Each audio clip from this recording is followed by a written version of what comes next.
कहीं सिकिया बल्ले कहाँ रहला है तू हमार छोना होगा तू हमार निमोना होगा तू हमार ढुनमुन होगा तू कलेक्टर हो जा तू दीवान हो जा तू कल्लू भैया ऐसन हीरो हो जा तू मनोज भैया ऐसन विधायक हो जा तू नेता हो जा तू एसपी हो जा तू कलेक्टर हो जा तू बहुत बड़ा पियक्कड़ हो जा। माई इतना खुश रहे ले कि कल्लू भैया घी के लड्डू टेढ़ो सही सब गावे। बबुआ कोरस बोलना है बबुआ।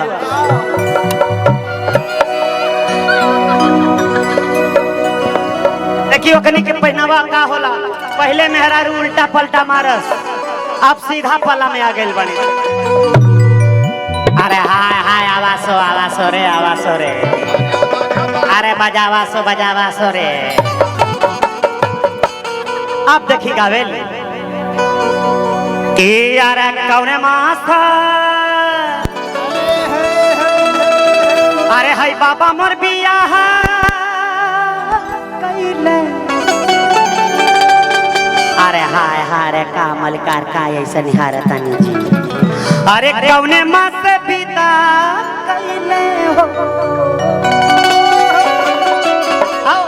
ए लाला ना कौने माँ से तलू से जरिया दहिया मोर भारी भई। अरे हाय हाय हाय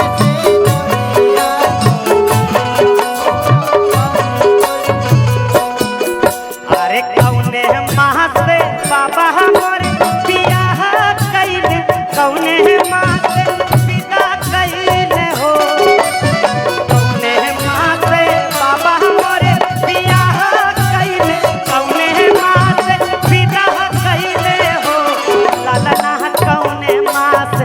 अरे कामल का ए लाला ना कौने माँ से सुतली से जरिया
पहले लड़का पैदा हो मेहरारून के तरहरी के जूस दे रुका दर्द होता ना रउआ पैदा होखल तबो माई के दर्द भइल हो ना माई के प्रणाम कला कि अरे रहरी के दाल।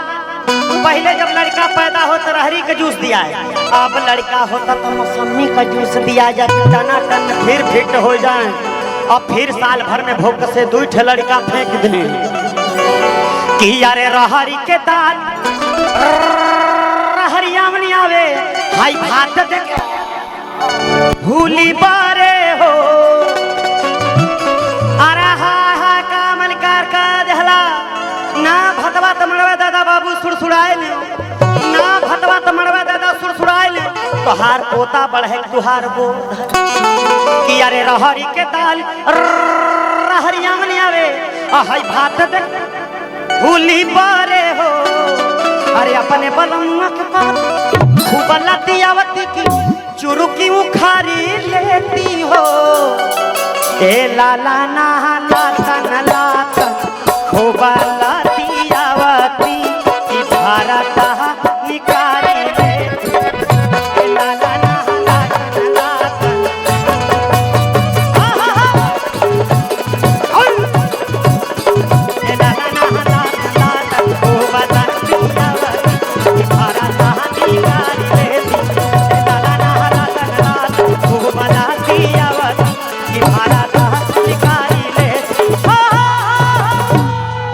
अरे दाए मालिकार दूसर दुआर न देखे के हो।